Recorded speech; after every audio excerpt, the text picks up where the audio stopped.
போட்டோம்னா அது ஆரோக்கியமாயிருச்சு. அவர் சொல்ற வார்த்தை, இனி சாவும் இருக்காது, நிலப்பாலும் இருக்காதுன்னு 21ஆம் அதே வசனத்துல 21ல அவர் சொல்றாரு. பாருங்க, தேவ ஜனமே, தேவ பிள்ளைகளே, எலிசாவுடைய வார்த்தை, ஒரு வார்த்தையினாலே தண்ணீர் ஆரோக்கியமாயிட்டாரு. ஒரு தண்ணீர்னால, வார்த்தையினாலே வல்லமை.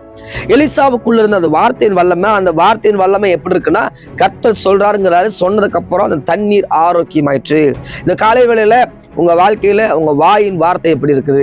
எலிசாவுடைய வார்த்தை கர்த்தருடைய வார்த்தையா இருந்தனால தண்ணீர் ஆரோக்கியமாயிற்று. தண்ணிங்க, கெட்டு போன தண்ணி, குடிச்ச சாகர தண்ணி, அது ஆரோக்கியம் இல்லாத தண்ணி. நிலப்பால் நிலமே ரெண்டா, அது நிலமே வேஸ்ட் ஆகுது தண்ணி. அப்படிப்பட்ட தண்ணிய ஒரு உப்பை போட்டு தேவனோட வார்த்தை சொன்ன அந்த தண்ணீர் என்னாச்சுன்னா ஆரோக்கியமாயிற்று. இந்நாள் வரைக்கும் எலிசா சொன்ன ஒரு வார்த்தையினால அந்த தண்ணீர் முழுது இந்நாள் வரைக்கும் ஆரோக்கியமாயிடுச்சு. ஆனா உங்க வார்த்தை இன்னைக்கு ஆரோக்கியமா இருக்குதா? உங்க வாயின் வார்த்தை வல்லமையான வார்த்தை, தேவனோட வார்த்தையா இருக்குதா? கர்த்தரோட வார்த்தையா இருக்குதா? நீங்க எதை ப்ரொவைட் பண்றீங்க? எதை நீங்க வாயில வார்த்தையில எதை சொல்றீங்க? எதை உங்க வாயில இருக்குது? பாருங்க, அதே எலிசா பெத்தேலுங்கிற இடத்துக்கு போறாரு. பெத்தேலுக்கு போகும்போது மொட்டைத்தலையா ஏறிவான குழந்தைங்க சொல்றாங்க. குழந்தைங்க சொன்ன அடுத்தது முதல்ல தேவனோட வார்த்தையில சொல்றாரு. அதே எலிசா ரெண்டாவது பாருங்க, கர்த்தருடைய நாமத்தால் சபிக்கிறார் குழந்தைகளை. 42 குழந்தைகளை கர்த்தருடைய நாமத்தில் சபிக்கிறார். எதுக்கு சபிக்கிறார் நினைக்கிறீங்க?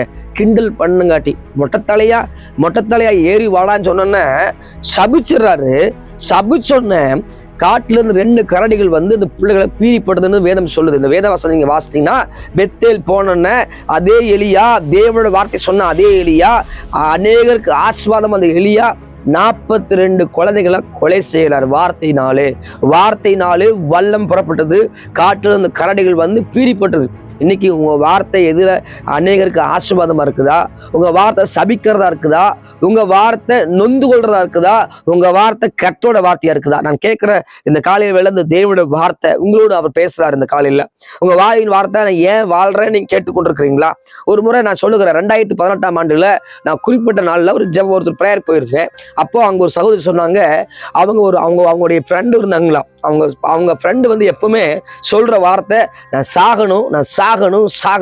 இந்த வார்த்தை சொல்லிட்டே இருந்தாங்க. அவங்க குறிப்பிட்ட வயசுல வாழ வேண்டிய வயதுல மரிச்சு போயிட்டாங்க. காரணம் என்ன? இந்த வார்த்தை. அவங்க பேசின வார்த்தை, என்ன பேசினார்களோ அந்த வார்த்தை அவங்க வாழ்க்கையில பலித்தது. இன்னைக்கு நீங்க எதை பேசிட்டு இருக்கிறீங்க? என்னால முடியாது, என்னால ஆகாது, நான் பிறந்தது வேஸ்ட், இந்த மாதிரி தாழ்வு மனப்பான்மையான வார்த்தைகளோடு நின்று கொண்டிருக்கிறீங்களா? இல்ல சாபமான வார்த்தைகள் நின்று கொண்டிருக்கிறீங்களா? உங்க வார்த்தை சாபமா இருக்கிறதா? உங்கள் வார்த்தை ஆசீர்வாதமா இருக்கிறதா?